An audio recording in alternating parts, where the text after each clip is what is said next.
안녕하세요. 골든클럽 세계금융연구원 원장 정기준입니다. 국내 주식시장이 지금 계속 좀 지루해요.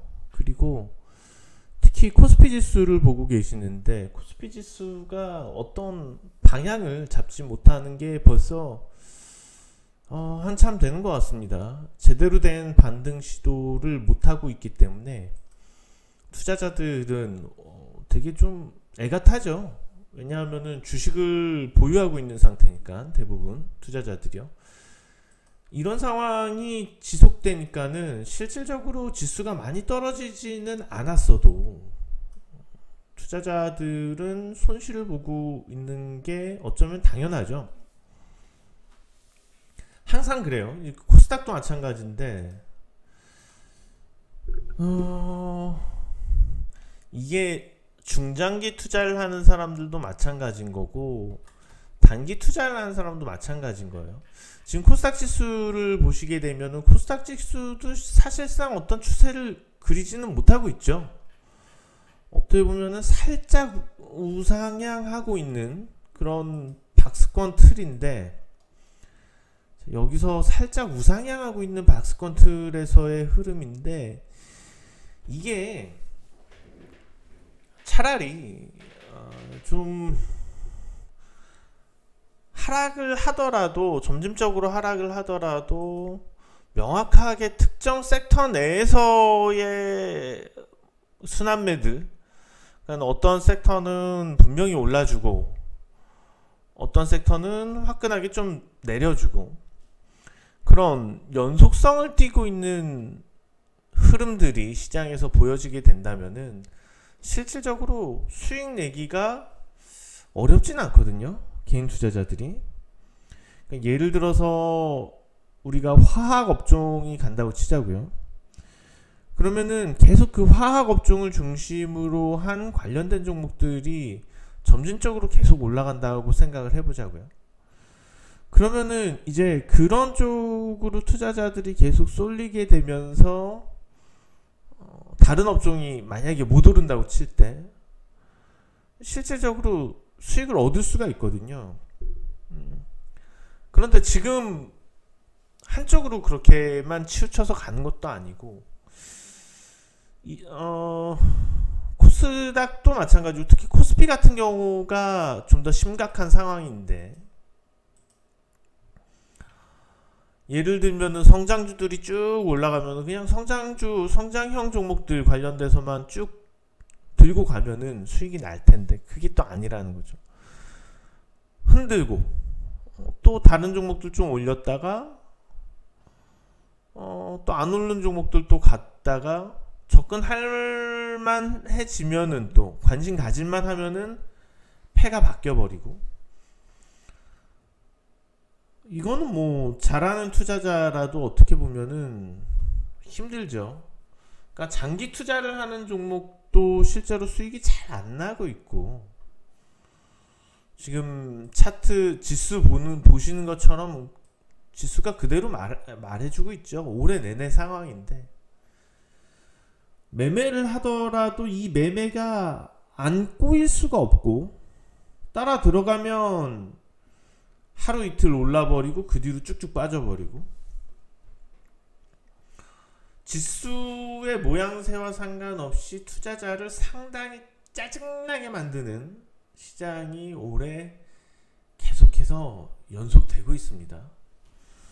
어떻게 보면은 지수가 연초보다 올랐다고 하더라도 개인 투자자들 같은 경우에 반토막 나지 않았으면 잘한 거예요, 시장 참여자들이.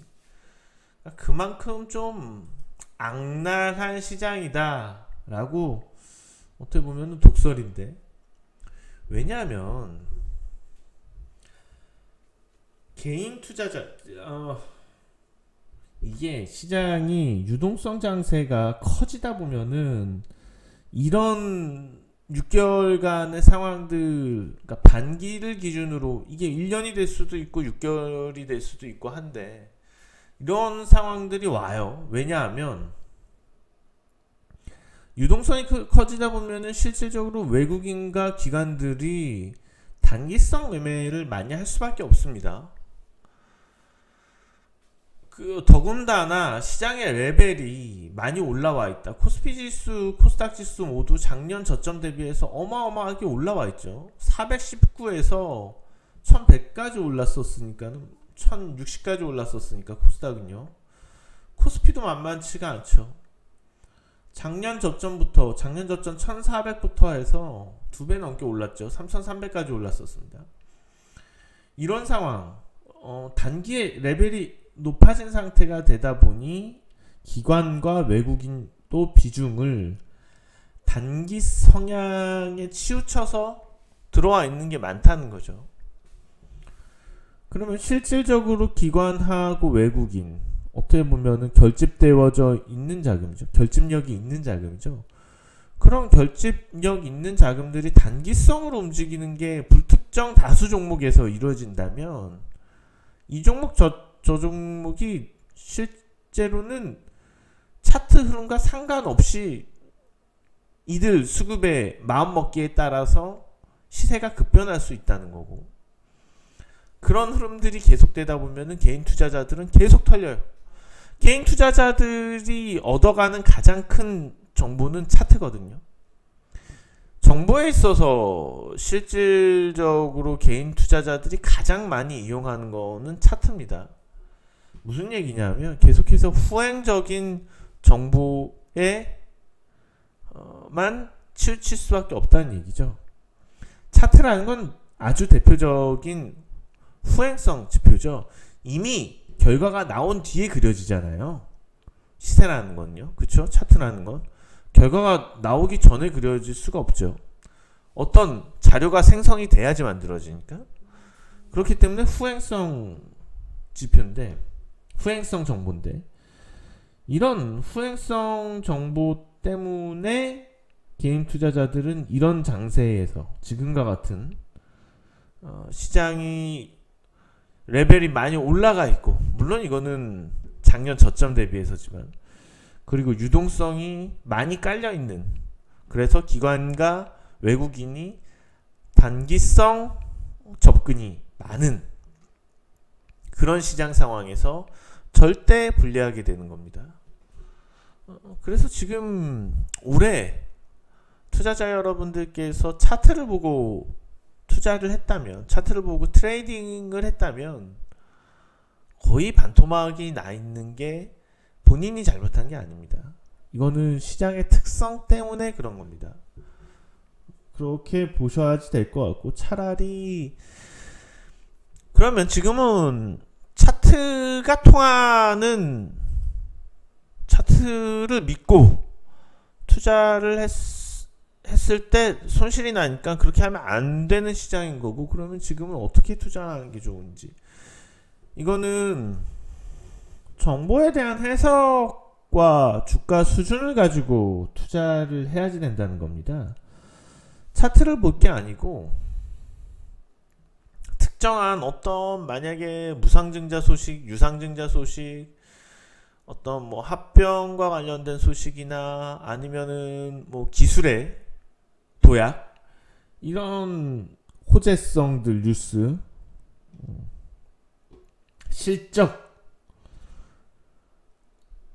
아니면은 미래에 대한 어떤 뭐라 그럴까요? 공약이라 그래야 될까요? 이 밖에도 테마하고 엮일 수 있는 부분들, 뭐 원전이라든지 정치인이라든지, 그럼 그런 뉴스들이 쫙 있을 거잖아요. 그럼 실질적으로 그런 뉴스가 이 기업에 대해서, 이 기업 가치에 단기적 아니면 장기적으로 어떤 기여를 할 거라고 분석을 하고, 그러면은 그거에 비해서 지금 주가 흐름은 너무 과도했다, 아니면은 과소했다, 이런 것들을 판단을 해서 접근을 하는 것이 승산이 있는 게임이죠. 그러니까 예를 들면 정말 좋은 호재인데 그 호재가 나와서 주가가 갑자기 올랐어요. 그런데 아까 말씀드렸던 지금과 같은 시장의 특성상 기관 외국인의 매물이 불특정 다수 종목에 대해서 앞뒤 가리지 않고 특정 가격대에서 쏟아져 내려오는 상황. 그러면 실제로 그 호재가 발생을 한 기업의 주가는 그 호재와 상관없이 주가가 단지 특정 조건에 맞게 특정 기간 동안 올라왔다는 이유 하나만으로 기관이나 외국인의 매도 공격 대상이 됩니다. 기계적으로 그냥 거의 시장가 가깝게 매물이 쏟아져 나와버리죠. 자, 그럼 거기서 판단을 해야지 되는 거죠. 이럴 때 이거는 이 호재 가치와 상관없이 그러한 매물 때문에 특정 가격 조건에서 맞는 매물 때문에 주가가 무너져 내렸고, 이에 동조한 개미 투자자의 투매성 매물로 호재의 가치 대비해서 주가가 많이 싸졌다, 이런 게 감지가 된다면 그런 건 매수를 해도 된다는 거죠. 그러니까 차트를 보고 지금 투자를 해서 수익이 날 수 있는 시장의 흐름은 아니다. 지금 시장은 그렇지 않다. 그렇기 때문에 죄송합니다. 잡음이 들어왔네요. 자, 그렇기 때문에 지금은 우리가 차트를 보고 할 게 아니고 다른 정보들을 활용을 하고 그 정보들을 판단을 했을 때 그것에 비해서 주가가 단기적으로 덜 올랐다, 장기적으로 덜 올랐다, 이런 걸 판단을 해서 접근을 하고 투자를 해야지만 승산이 있다는 겁니다. 자,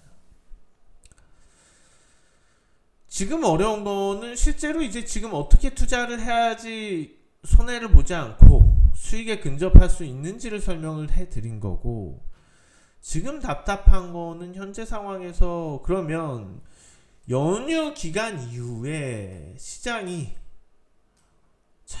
쫙 이렇게 올라가 줄 것인지 아니면 훅 내려가 줄 것인지. 기본적으로 제가 볼 때 증시에 여러 가지 이유들이 있지만은 당장 3분기 시장에서 왜 이렇게 좀 지지부진했느냐, 저는 이제 배당하고도 연관이 될 수 있다고 판단이 돼요. 일단은 배당에 대한 메리트가 좀 떨어져 있는 상태, 배당에 있어서 매력도가 그닥 높지 않다는 거는 실질적으로 물론 이제 기업 이익이나 그런 측면에서 접근을 할 수도 있겠지만은 배당을 줄 만한 회사, 배당을 많이 줄 만한 회사 주가들의 레벨이 이미 많이 높아졌다는 거죠. 그러면 실제로 그 회사 지분이 이미 박혀있는 기관이나 외국인 같은 경우에는 상관이 없겠지만 신규로 매수를 생각을 해야지 돼요. 신규로 매수를 생각해야지 되는 입장에서는 그닥 매력도가 없거든요. 그럼 구태여 무리해서 지금 배당 매력도가 떨어져 있는, 배당을 잘 줄, 배당 총 나갈 수 있는 배당 금액이 높은 기업들의 주가 레벨이 높아지니까 신규로 들어갈 때는 살 수 있는 주식 수 자체가 예를 들면은 뭐 1년 전 주가에 비해서 많이 높아져 있다면 그것보다는 불리하게 되는 거죠. 주식수가 적게 되는 거죠. 살 수 있는 주식수가. 그러면 배당을 받을 수 있는 총 금액은 투자금 대비해서 적다는 겁니다.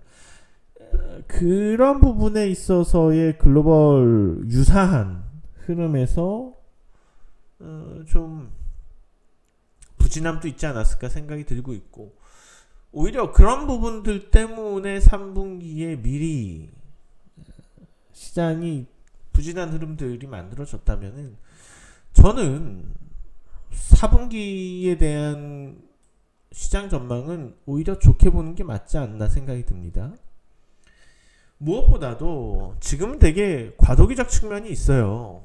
한국 주식시장이 특히 그렇습니다. 왜 과도기적 측면이 있느냐? 이것은 바로 실적 장세로 본격적으로 넘어가기 이전에 유동성 장세 말미에 와서의 과도기적 측면입니다. 일단 월봉 차트로 한번 코스피 지수를 보실 텐데, 국내 주식시장을 실질적으로 끌어올렸던 이유,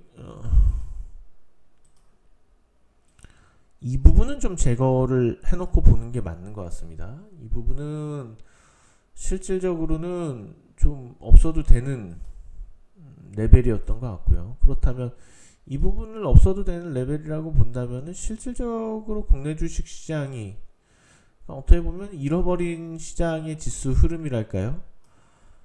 실질적으로 국내 주식시장이 지금 올라와 있는 부분, 유동성 때문에 기본적인 물가 수준이라는 게 있죠. 물가 상승에 대한 속도, 기본적인 금리가 갖고 있기 때문에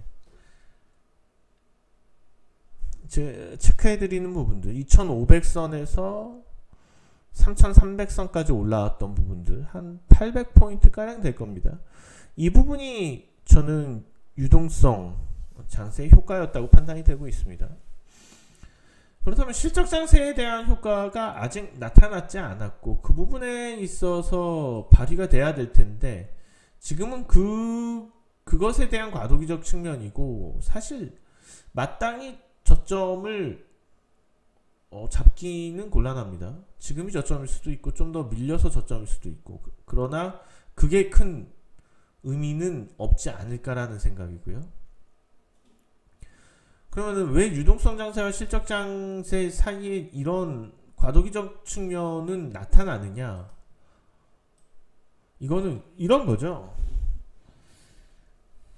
일단 실질적으로 경기 동향이, 전 세계적으로 경기 동향이 좋아지고 있는 상태이고, 우리나라 같은 경우에도 위드 코로나 얘기가 이미 나오고 있는데, 이미 유동성이 상당 부분 깔려 있는 상태에서 지금 코로나가 종식이 되면은 폭발적인 소비 증진이 기대가 됩니다. 그거는 우선은 11월 이후가 되겠고, 그거에 대해서 좀 더 기대도 있을 거고. 그렇지만 중요한 것은 선진국의 지금 경기 동향인데, 선진국 경기가 좋아지고 있는 동향들이 많이 나타나고 있기 때문에, 그럼 우리의 산업은 어차피 수출 중심입니다. 수출이 큽니다.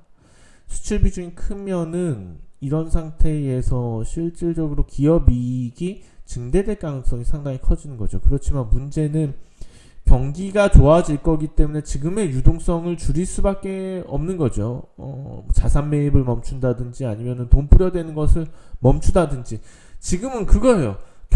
기업 이익이 확 늘어나기 이전에, 분명히 내년에 기업 이익이 확 늘어날 겁니다. 탄력적으로 늘어날 거예요. 그 이전에 유동성이 늘어나는 게 멈춘다는 것에 대한 두려움이 존재하는 계절이라는 거죠. 이 부분이 과도기적 측면이라는 겁니다. 그래서 지금 이 구간을 지나고 있다고 판단이 되고 있고요. 이 구간은 벌써 3개월 정도 지속이 되고 있는데,